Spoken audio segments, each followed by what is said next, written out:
नमस्कार। सोचिए, आपको एक ऐसे देश का संविधान बनाने को कहा जाए जो अभी आज़ाद ही नहीं हुआ है।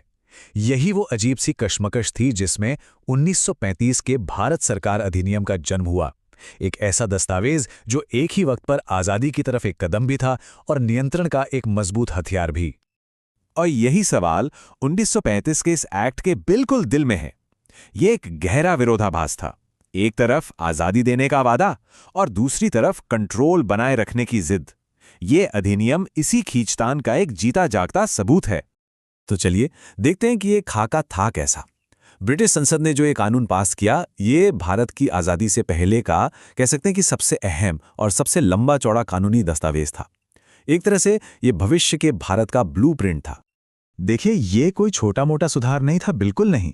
ये असल में भारत में स्वशासन की जो मांग उठ रही थी, जो आवाजें तेज हो रही थीं, उनका जवाब देने की एक बहुत बड़ी और संजीदा कोशिश थी। एक ऐसी कोशिश जिसने भारत के सियासी नक्शे को हमेशा के लिए बदलने की ताकत रखी। ठीक है, तो अब कहानी के उस हिस्से पर आते हैं जो वाकई में काफी प्रोग्रेसिव था, क्योंकि कई मायनों में ये एक्ट भविष्य की तरफ एक बहुत बड़ी छलांग थी, एक ऐसे मॉडर्न देश की नींव जिसे हम आज जानते हैं। तो क्या क्या था इसमें? देखिए, हमें एक मॉडर्न देश की पहली झलक यहीं मिलती है। एक फेडरल स्ट्रक्चर, मतलब केंद्र और राज्यों वाला ढांचा। प्रांतों को ज्यादा अधिकार दिए गए, जिसे कहते हैं प्रोविंशियल ऑटोनॉमी। अपना एक सेंट्रल बैंक यानी रिजर्व बैंक ऑफ इंडिया, और एक फेडरल कोर्ट भी।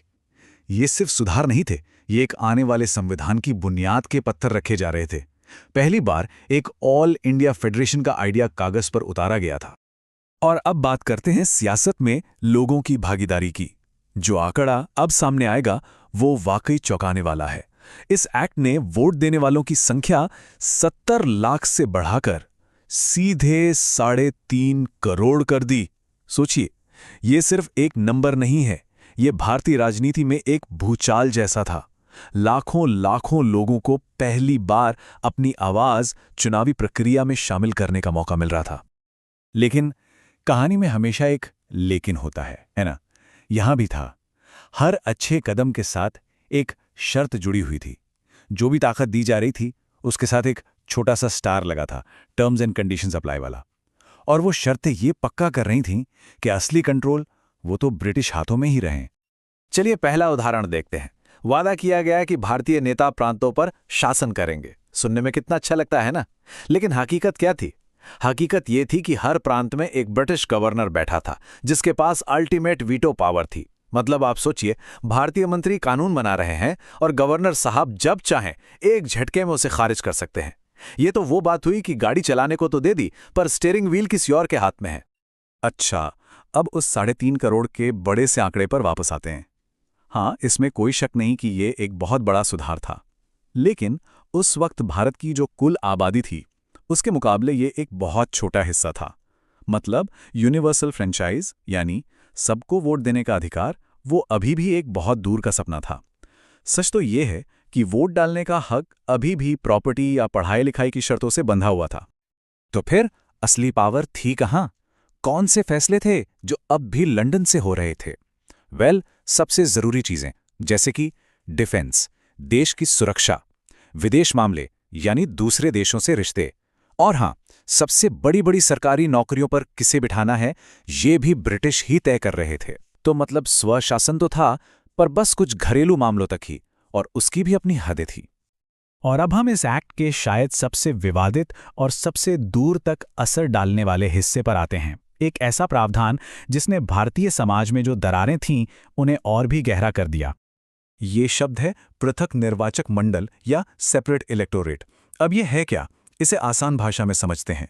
इसका मतलब था कि किसी एक धर्म या समुदाय के वोटर सिर्फ अपने ही समुदाय के उम्मीदवार को वोट देंगे। जैसे एक मुस्लिम वोटर सिर्फ मुस्लिम कैंडिडेट को वोट देगा, एक सिख वोटर सिर्फ सिख कैंडिडेट को। मतलब जनरल चुनाव से अलग हर समुदाय के लिए अपनी अलग चुनावी दौड़ हो रही थी। अब जाहिर है इस सिस्टम पर बहुत सवाल उठे। आलोचकों का मानना था कि ये अंग्रेजों की फूट डालो और राज करो की सोची समझी रणनीति थी। उनका तर्क था कि ये सिस्टम लोगों को एक देश के नागरिक के तौर पर नहीं, बल्कि अपने अपने धर्म और समुदाय के सदस्य के तौर पर सोचने पर मजबूर कर रहा था, और इससे आज़ादी के लिए जो एकजुट लड़ाई थी वो कमजोर पड़ सकती थी। तो 1935 के इस एक्ट को आखिर हम देखें कैसे? क्या ये आगे बढ़ने का एक रास्ता था या फिर बांटने का एक हथियार? सच, जैसा कि अक्सर होता है, इन दोनों के कहीं बीच में है और इसकी विरासत वो आज भी महसूस की जाती है। ये कथन इस एक्ट की पूरी कहानी को शायद सबसे अच्छे से बताता है।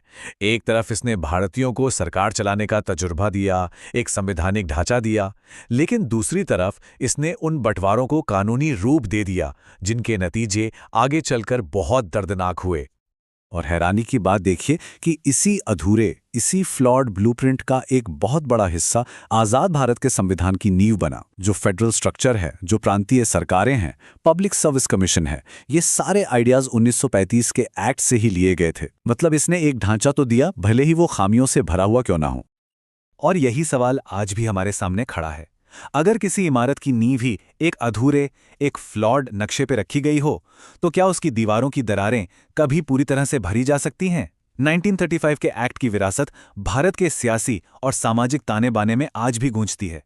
यह हमें याद दिलाता है कि इतिहास कभी सीधा साधा नहीं होता और आज हम जहां खड़े हैं उसकी नींव अतीत में ही रखी गई थी।